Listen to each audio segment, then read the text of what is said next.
കൊതുകിനെ ഭയന്ന് കാളയ്ക്ക് ജീവൻ അർപ്പിച്ച ആ മഹാ മനുഷ്യന് വേണമെങ്കിൽ ഒരു നോക്ക് കണ്ടോളൂ. ഫുള്ളും ഞാൻ എന്തൊക്കെയോ അപരാധം ചെയ്തെന്നുള്ള മട്ടിലാണ് ഇത് മുഴുവനും.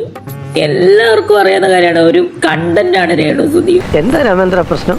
രേണുസുതി തന്റെ ഇൻസ്റ്റാഗ്രാമിൽ കരഞ്ഞുകൊണ്ട് ഒരു വീഡിയോ ഇട്ടിട്ടുണ്ടായിരുന്നു. ഫേസ്ബുക്കാണ് ഏറ്റവും കൂടുതൽ. ഒന്നും തുറക്കാൻ പറ്റുന്നില്ല. അത് വല്ല ഗ്ലിച്ചും ആയിരിക്കും. ഫേസ്ബുക്ക് ഒന്ന് മറ്റേ ഫോൺ സ്റ്റോപ്പ് ചെയ്തിട്ടൊന്ന് ഓപ്പൺ ചെയ്ത് നോക്കുക. വല്ല ഗ്ലിച്ച് എന്തെങ്കിലും ആയിരിക്കും. തളരരുത് രാമൻകുട്ടി, തളരരുത്.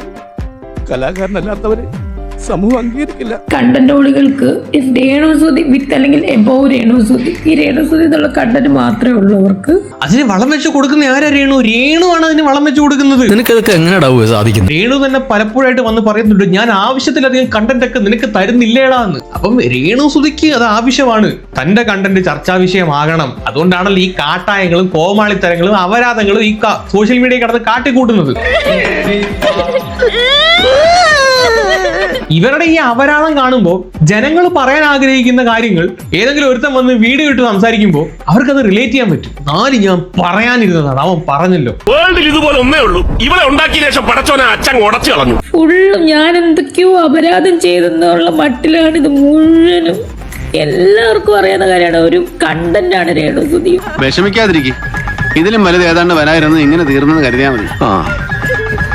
ആ ചെറുക്കൻ 20% മാത്രമേ പുറത്ത് പറഞ്ഞിട്ടുള്ളൂ. ബാക്കി 80% കൂടെ പറഞ്ഞു കഴിഞ്ഞാൽ രേണുസുതി എവിടെ വരെ ചെല്ലുമെന്ന് നമുക്ക് പോലും ഒരു ധാരണയില്ല. ഒരു കയ്യബദ്ധം നാറ്റിക്കരുത്.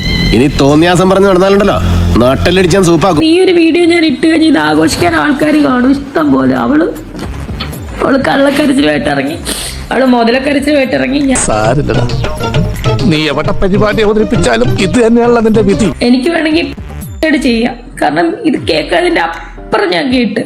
അപ്പൊ പ്രതീക്ഷയ്ക്ക് വകയുണ്ട്. ചില കാര്യങ്ങൾ എന്നെ ബാക്കിലോട്ട് നിർത്തുവാണ്, ചില കാര്യങ്ങൾ എന്നെ പിടിച്ചു വെക്കുവാണ് ചെയ്യാതിരിക്കാൻ വേണ്ടിട്ട്. അതെന്താന്ന് ഞാൻ പറഞ്ഞുതരാം. പുതിയ ഷോർട്ട് ഫിലിം വല്ലതും കമ്മിറ്റ് ചെയ്തിട്ടുണ്ടായിരിക്കും. പിന്നെ നാണക്കെടുത്തി. നമ്മൾ എവിടെ പരിപാടി അവതരിപ്പിച്ചാലും ഇതാണല്ലോ അവസ്ഥ. അല്ലെങ്കിൽ ദാസേട്ടനും പിന്നെ വേറെ കുറെ വെടലങ്ങളും മണ്ണങ്ങളും ഉണ്ടല്ലോ, അവന്മാരുമായിട്ട് വല്ല കുറുന്താളിപ്പ് ആൽബവും കമ്മിറ്റ് ചെയ്തിട്ടുണ്ടായിരിക്കും. അല്ലെങ്കിൽ വല്ല റാസൽ കഹിമയിലെ ബാർ ഡാൻസ് വല്ലതും കമ്മിറ്റ് ചെയ്തിട്ടുണ്ടായിരിക്കും. എന്റെ പഴയ സ്വഭാവമായിരുന്നു കേട്ടല്ലോ. എന്ത് കരഞ്ഞു കാല് പിടിക്കോ? നിരന്തരം ഈ നെഗറ്റീവ് ഓളുകളുടെ ഈ ഒരു ഇതെനിക്ക് സ്ട്രെസ് താങ്ങാനാവാതെ ചിലപ്പോൾ ഞാൻ അങ്ങനെ തന്നെ ചെയ്യുമായിരിക്കും.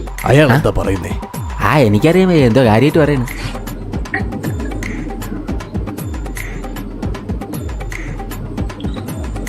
എന്റെ പൊന്നോ, ഒടുക്കത്ത അഭിനയം. കുറെ വിവരമില്ലാത്തവന്മാരെല്ലാം കൂടെ ഒരു നാട്ടിൽ ഒന്ന് ജനിച്ച് ഞെക്കി പിഴിഞ്ഞിട്ട് ഒരു തുള്ളി കണ്ണീരോലും വരുന്നില്ല എന്നുള്ളതാണ്. ഇവൻ പറയുന്നത് വിശ്വസിക്കരുത്. ഇവൻ ഭക്ഷണം കഴിക്കാനും കള്ളം പറയാനും മാത്രമാണ് വാ തുറക്കുന്നത്. മുടിയൊക്കെ ബാക്കിലോട്ടപ്പോഴാണ് ഓർക്കുന്നത്, അയ്യോ കരച്ചിൽ സീനാണല്ലോ. എന്നിട്ട് ബാക്കിലോട്ടൊക്കെ പിടിച്ചിട്ട്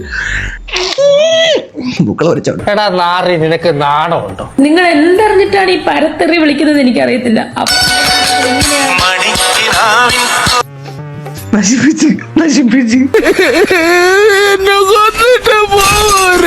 നിന്നെ ഇതിനൊന്നും കൊള്ളുകയില്ലെന്ന് നീ വീണ്ടും വീണ്ടും തെളിയിച്ചിരിക്കുകയാണ് എന്റെ വിജയം. ഞാൻ പോകുന്നു.